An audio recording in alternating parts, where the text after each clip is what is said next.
Lep pozdrav, moje ime je Miran Peterman, sem energijski trener za uspeh. Danes bom govoril o smislu oziroma namenu življenja. O smislu, namenu življenja se ljudje sprašujejo skozi celotno zgodovino. Zakaj obstajam, kaj je smisel mojega življenja, kaj je smisel mojega obstoja. Kolikokrat srečam ljudi, ki dejansko pravijo, Miran, enostavno ne najdem smisla svojega življenja, ne vem, zakaj obstajam. In danes bomo pogledali mogoče majčkeno drugačen pristop. Ker poglejte, če jaz ustvarim neko aplikacijo, če naredim nek produkt, potem sem jaz tisti, ki dejansko določi smisel oziroma namen, zakaj se ta produkt uporablja. Seveda pač ljudje lahko uporabijo ta produkt mogoče za neke druge stvari, ki pač niso temu namenjene, ampak ravno se tako pač kakšna televizija lahko za podstavek, za rože in tako naprej, da razumete, o čem govorim. Poglejte, verjamem pač, da ljudje nismo sebe ustvarili, verjamem, da vesolje ni nastalo po naključju, preveč, nekih stvari se dogaja z preveč, precizno natančnostjo. Če mi lahko napovemo položaje planetov čez nekaj 100 let do skoraj, metra natančno, če dejansko naše srce po noči bije, brez da bi se morali uro naviti in se zbuditi in pač preveriti, da bo res delovalo in mi nikoli ne pozabimo dihati. Če vse te stvari pogledamo, potem lahko rečemo, da je iza vsega tega neka neskončna inteligenca, ki je dejansko ustvarila svet, ki je ustvarila človeka. Po drugi strani, zopet, če pogledamo vse stvari, ki obstajajo, če pogledamo svet okrog nas, lahko tudi iz fizikalnega nivoja dejansko, dokažemo obstoj Boga. Poglejte, drugi zakon termodinamike govori o tem, da stvari prihajajo iz stanja višje temperature v nižjo temperaturo, iz stanja večje urejenosti v manjšo urejenost. Ampak, če mi pogledamo svet, ne glede na to, kako gledate, dejansko svet se razvija, svet se izboljšuje. Če pogledate človeka, dejansko mi imamo željo po več, imamo željo po več ljubezni, imamo željo po širitvi. In vse to je narava ljubezni. In jaz verjamem, da je Bog pač ta neskončna inteligenca, jaz ga pač rajši imenujem Bog, zato ker pač želim imeti nek oseben odnos do njega, ustvarila svet iz ljubezni. To pomeni, da je bila ljubezen tista gonilna sila, zakaj je Bog ustvaril človeka. In dejansko Bog je ustvaril človeka, ker je hotel z njim vzpostaviti nek odnos. In sedaj poglejmo, kaj je dejansko Bog hotel temu človeku, kaj mu je dejansko, kakšen namen, kakšen smisel mu je dal, da potem lažje najdemo ta smisel in lažje ta smisel živimo. Če pogledamo v Sveto pismo kot knjigo vseh knjig, kot jo imenujemo, podobne zapise najdemo tudi v drugih, teh svetih spisih, najdemo v prvi Mojzesovi knjigi, 28, da je Bog je ustvaril prva dva človeka, Adam in Eva. Adam pomeni prvi človek, Eva pomeni pač prva človekinja iz moža vzeta, karkoli, ne bomo zdaj toliko šli v globino, ampak Bog je blagoslovil in Bog jima je rekel, dal jima je 3 blagoslove. Rekel jima je, plodita se, množita in gospodujsta stvarstvu.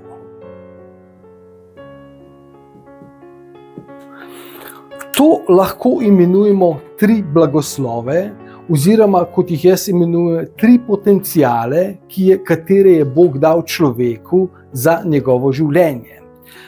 Poglejmo v bistvu, kaj to dejansko pomeni. Prvi blagoslov, plodita se. Dejansko, kdaj je človek ploden? Človek je ploden takrat, ko dozori. Drevo postane plodno, ko doraste, zraste in doraste. In prvo to navodilo, prvi smisel del tega paketa smisla, namena življenja je, da postanemo v našem življenju plodni. To pomeni, človek ima telo in človek ima duha. In oboje bi moral združiti v neko harmonijo, center, z nekim višjim namenom. Jaz sem tukaj postavil Boga, zato ker pač lahko tukaj si postavite nek višji namen, dobrota, življenje za druge, pravičnost, karkoli. Ne? Dejansko v življenju potrebujemo nekaj, kar je več od nas samih, nekaj, kar je več od našega ega. In če pogledamo zgodovinsko, kaj je tisto, kar je nespremenljivo, kar je večno, kar dejansko ves čas vztraja, kar je, bom rekel, vir vsega, in to je dejansko Bog. Idealno pomeni, da bi človek svoje telo in svojega duha povezal, odcentriral s centrom pri Bogu in dejansko postal harmonično bitje. Ne? Bom rekel, človek, ki dejansko ima neko povezavo z izvorom, z Bogom, če temu tako rečemo, dejansko prva stvar je, da pač želi živeti življenje polno ljubezni, želi biti srečen, želi se razvijati, želi dejansko, ker plete, narava ljubezni je pač nenehen razvoj, nenehna rast. In tak človek, ne, to pomeni, to je prvi individualni potencial, okay, bi potem šel na drugi potencial, ne, pač Bog je rekel človekoma, množite se, to pomeni, imejte potomce, moški, ali mož in žena, ne, bi morala neko svoj odnos, to svojo združitev odcentrirati na nek smisel, ki je višji kot onadva sama, to pomeni na Boga. Ne. Za tiste, ki pač vam beseda Bog ni pri srcu, pač ki verjamete, ne vem, stvarnik, vesolje, neskončna inteligenca, karkoli. V bistvu jaz uporabljam besedo Bog ali pa oče, ne, ali lahko nebeški starši, kakorkoli že, ne, zato ker želim imeti nek oseben odnos, ne želim, ampak imam in dnevno, bom rekel, komuniciram na tem nivoju, dobivam navodila, dobivam rešitve, korake, se pogovarjam, ne, ker v bistvu lahko reče, ok, vesolje imate, verjamete v vesolje, verjamete v zakone, ne, to je pač nek nivo. Lahko pa vse te stvari, če vse to veste, da vse to obstaja in če potem dobite, bom rekel, tudi idejo, možnost, da vam nekdo pove, da lahko to zadevo nadgradite in naredite nek osebni odnos.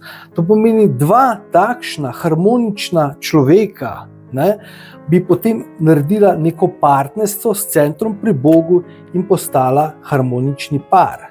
Ne. Ok, kaj bi se tukaj tudi zgodilo? Koliko imamo danes ločitev, koliko imamo partnerstev, kjer so težave, koliko je problemov pri vzgoji otrok in vsega tega, ne?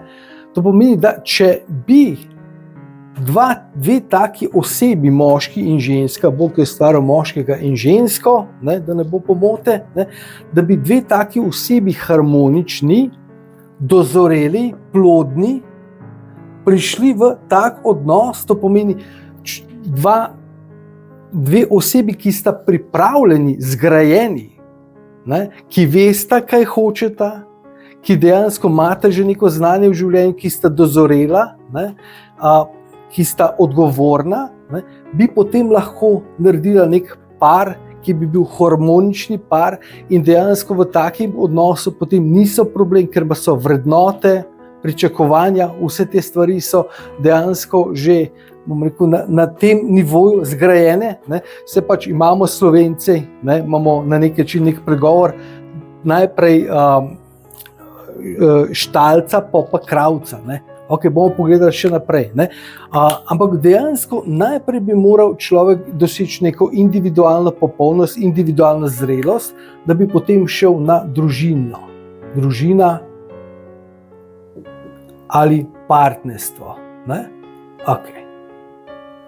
V redu? Sledite? Smo? Gremo. Ne. Zdaj gremo pa še, ostaje nam pa še tretji blagoslov oziroma tretji potencial, ki ga jaz imenujem kreativni. Kreativni potencial pa pomeni, da, bom rekel, neka taka harmonična oseba, ne, bom rekel tukaj pač kar oseba, ne, ima nek odnos do stvarstva. Ne. Pač Bog ima je rekel, gospoduj sta stvarstvo. Okay? Imamo tukaj stvarstvo, imamo to osebo in zopet v centru z Bogom, ne, to pomeni centrna te vrednote, ustvari neko harmonijo oziroma lahko rečemo neko vladavino ljubezni. Ne.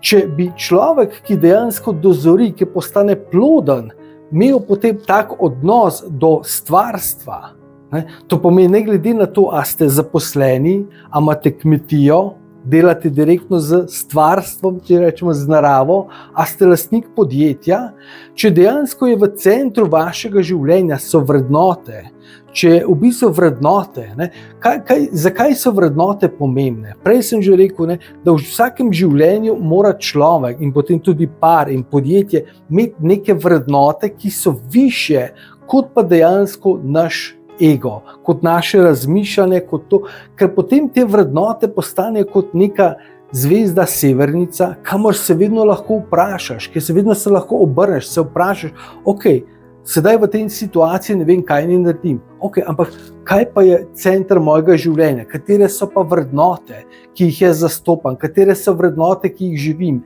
in potem lahko vedno najdeš pot, isto v partnerstvu, jaz bi rad to, ona bi rada to.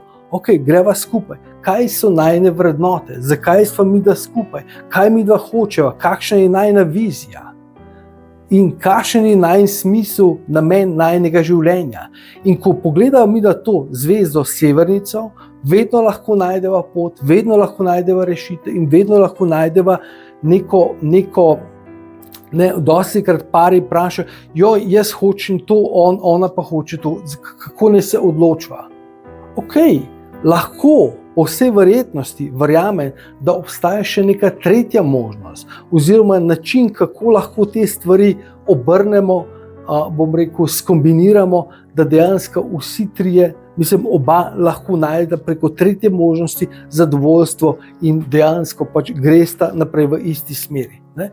Ok, in če bi taka oseba imela tak odnos do narave, do drugih ljudi in do vsega tega, potem ne bi bilo potrebe po raznih zeleni in osnaževanje okolja in vsega tega. Ne? Ok, razumete? Ne? Tako kot sem vam rekel, tisto, kar vi v sebi čutite, tisto, kar verjamete, ne? Pač, če vas zanima, kako razviti nek odnos do Boga, stvarnika, ne? Me brez problema kontaktirajte, z veseljem pomagam. Ne? Ampak ključ v bistvu preko tega je, poglejte, bom rekel, vprašanje, kaj je smisel življenja, ne, ni dejansko kaj, ampak v bistvu kako. Ker v življenju mi smo se rodili, da dejansko živimo, da izkusimo neko izkušnjo, konkretno fizično izkušnjo, izkušnjo ljubezni, izkušnjo razvoja, izkušnjo, kako dejansko, bom rekel, razvijemo svoj potencial. Ne? In kaj je vaš potencial, v bistvu niti ni toliko pomembno. Ne? Kaj, bomo rekli, ni pomembno. Pomembno je, kako. Okay? Pomembno je, kako. In kako je pa dejansko tisto, kaj je središče mojega življenja. Lahko sem športnik, kakšne so moje vrednote, lahko sem, nekaj zaposleni, kakšne so moje vrednote, lahko sem gospodinja, zopet, katere so moje vrednote. Vrednote so tiste, ki dejansko odločajo o našem namenu življenja. Ni bistvo, kaj naj naredim, kaj moram najti, kaj je smisel življenja, nimam ciljev, sploh nima veze. Glejte, cilji so dejansko kot pri hrani. Pri hrani se tudi dostikrat se vprašajo, kaj bi pa zvečer kuhala. Ne vem, kaj ne naredim za kosilo. Ne vem, kaj bomo to. Saj ni pomembno kaj. Okay, odločiš se in nekaj probaš. In ko dejansko vidiš, a ti je to v redu, ne, potem vidiš, a boš tega še več delal. Ne. Ni važno sedaj kaj. Tisto, kaj je drugotnega pomena. Kaj boste že našli, kaj je smisel življenja? Pomembno je, kako. Kako pomeni, kaj je v centru vašega življenja in kakšna oseba, kakšen par in dejansko kakšen odnos imate vi do stvarstva in do narave. Ne. Tako da v bistvu upam, da sem vam s tem videom malo pomagal, da ste majčkeno dobili eno zgodbo, da ne gledamo samo, kaj je pa zdaj moj smisel, ne, ker dejansko mi pogledamo, kakšen smisel pa smo mi dobili v našem življenju od tistega, ki nas je ustvaril. In dejansko ključ, našega smisla je, da izkusimo ljubezen na različnih nivojih. Ne. Več ljubezni, kot želite izkusiti, dejansko morate bolj sebe dati na razpolago kot ljubezen za druge ljudi. Ne. Je pa seveda to, bolj kot ste koristni, več imate neke povratne informacije, več imate nekega feedbacka, ne, več dejansko dobivate nazaj. Ne. Več daste, več energije, več sreče, več ljubezni, vsega tega lahko dobite. Smisel življenja, postanimo plodni, potem to plodnost razmnožimo, ne, je treba deliti, ne, ker če postaneš tak človek, ne, a ni dejansko potem super, da zapustiš nekoga, ki nadaljuje to tvojo tradicijo. Se vidite, recimo, mi lahko rečemo, oče je bil športnik, zdaj sin nadaljuje in je športnik. Oče je bil poslovnež in zdaj sin nadaljuje in je poslovnež in dela in razvija to. Kaj pa, če je bil oče nek dober človek, kaj pa, če je bil oče, res imel neka harmonična osebnost, ki je dejansko, da lahko prenaša naprej te vrednote, še naprej preko sina, ne, skozi družino in seveda ta okolje. Ne. To pomeni, ni zdaj važno kaj, ampak kako. Najdite nek smisel, višji kot je, več boste tudi dobili nazaj. Ne. Za mene je to odnos z Bogom, z stvarnikom in od tega to je dejansko moje poslanstvo, da tudi drugim pomagam do te izkušnje. To je bilo danes eno sporočilo, mogoče malo bolj drugačno, kot ste vajeni. Želim vam en čudovit dan, ostanite čudoviti. Če imate kakšno vprašanje oziroma želite več vedeti, se z veseljem obrnite name. In do naslednjič vas lepo pozdravljam.